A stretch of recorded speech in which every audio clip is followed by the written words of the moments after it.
As estruturas de conhecimento que armazenamos em nossa memória permanente têm um papel muito importante na construção dos significados.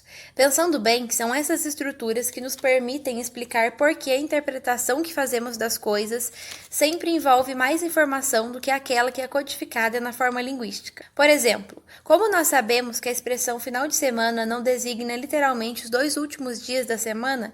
E como nós explicamos o ditado popular "vai chover canivete"? É exatamente com o objetivo de tratar das construções de significado a partir da linguagem que diferentes vertentes da linguística cognitiva têm buscado desenvolver conceitos que reflitam as estruturas de conhecimento subjacentes à linguagem. A noção de domínio é estabelecida por Langacker para tratar de algumas estruturas armazenadas na memória semântica permanente. Nesse sentido, o autor estabelece que o domínio seria o contexto de caracterização da unidade semântica e destaca como os domínios mais básicos aqueles que apresentam ligações mais próximas com as nossas experiências corporais: o espaço, a visão, a temperatura, o paladar, a pressão, a dor, a cor.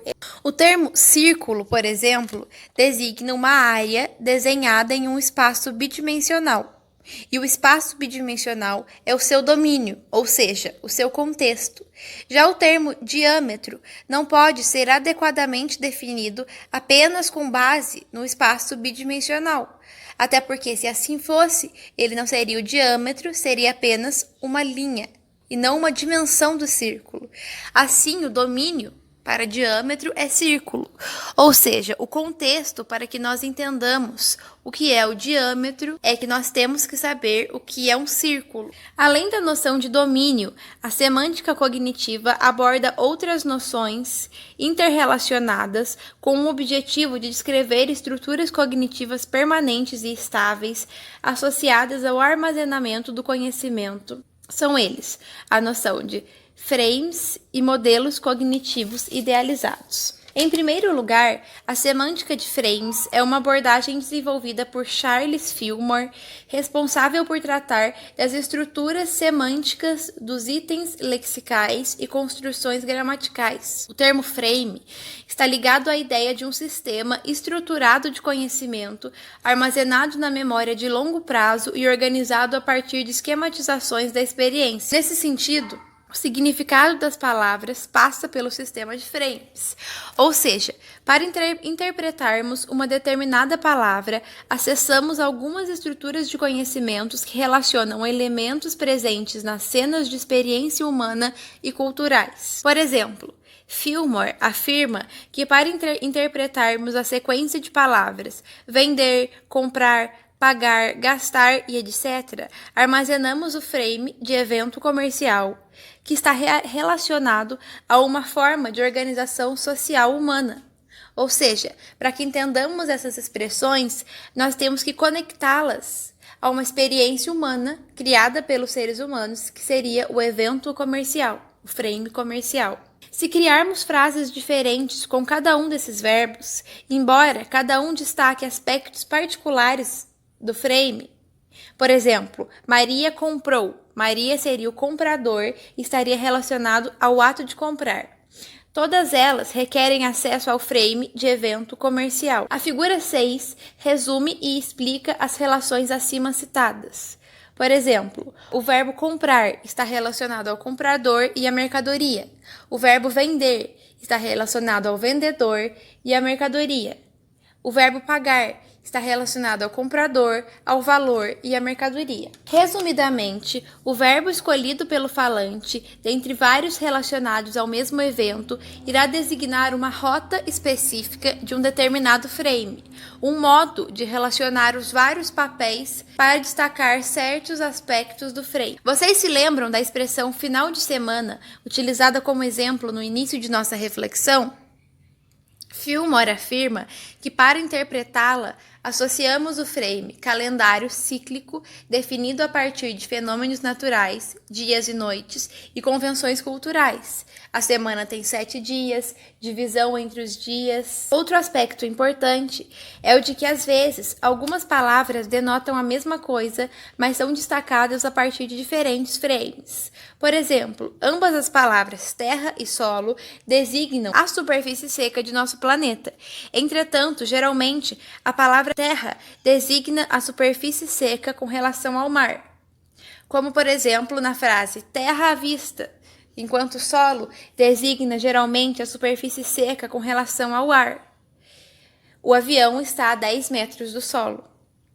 A partir disso, nota-se que a noção de frame traz implicações de entendimento nas noções problemáticas como significado e conceitos, pois descarta a visão de significado como entidade e aponta no tratamento do mesmo como uma função.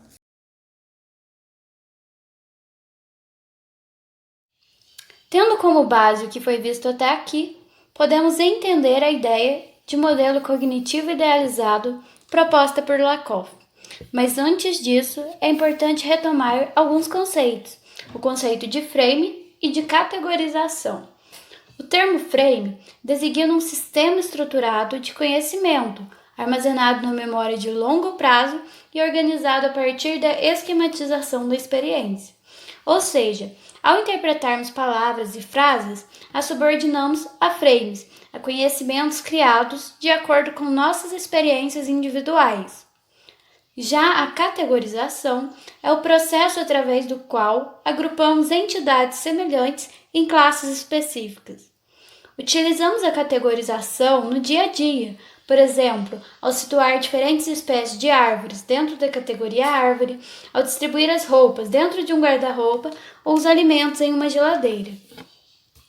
A partir da associação entre frame e processos de categorização, Lakoff desenvolveu o modelo cognitivo idealizado, que é caracterizado como um conjunto de diferentes frames, ou seja, um conjunto de diferentes sistemas de conhecimento. Dessa forma, por apresentar um modelo mais completo e organizado que o de frames, o modelo cognitivo idealizado depende de 3 princípios estruturantes para Lakoff: a estrutura proposicional, esquemas imagéticos e metafóricos metonímicos.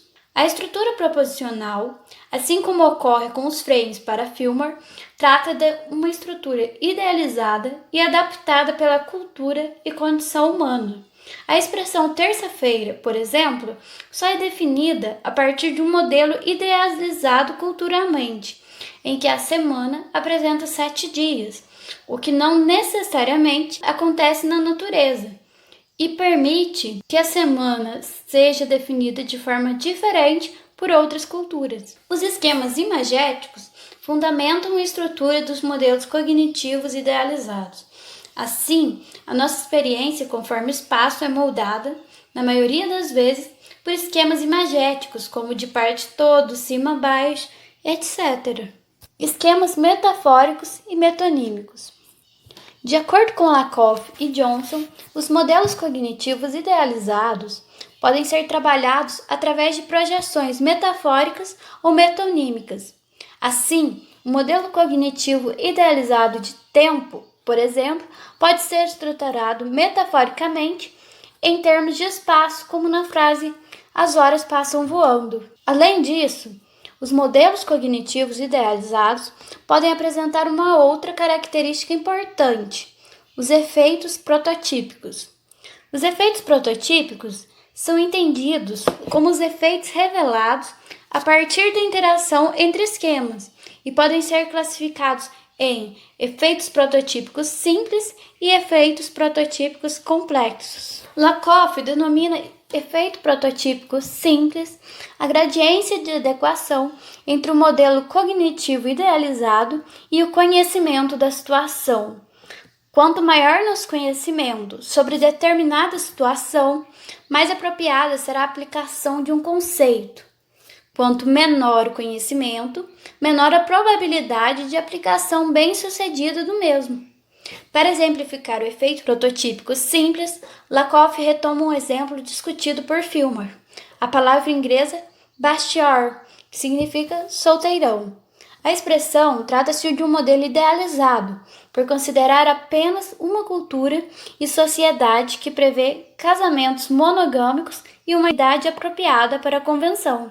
Assim sendo, desconsidera a existência de padres, homossexuais, polígamos e de diversas variações provenientes das demais culturas.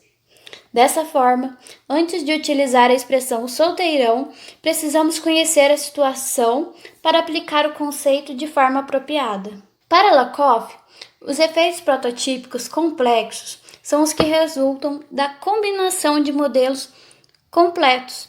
Partindo desse pressuposto, analisa a palavra mãe, normalmente definida como mulher, que dá à luz a uma criança, para demonstrar que essa definição da palavra não é capaz de abarcar todos os casos.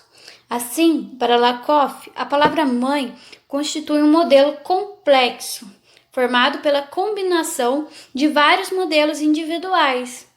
Os modelos cognitivos individuais da expressão mãe são o modelo de nascimento, que é a pessoa que dá à luz, modelo genético, pessoa que contribui com o material genético, modelo de criação, pessoa que alimenta e cria a criança, modelo marital, a mulher do pai, e modelo genealógico, ancestral mais próxima. De forma geral, a seleção do modelo individual varia de acordo com o contexto ou escolha pessoal de cada indivíduo, e o modelo idealizado seria aquele em que todos os modelos convergem.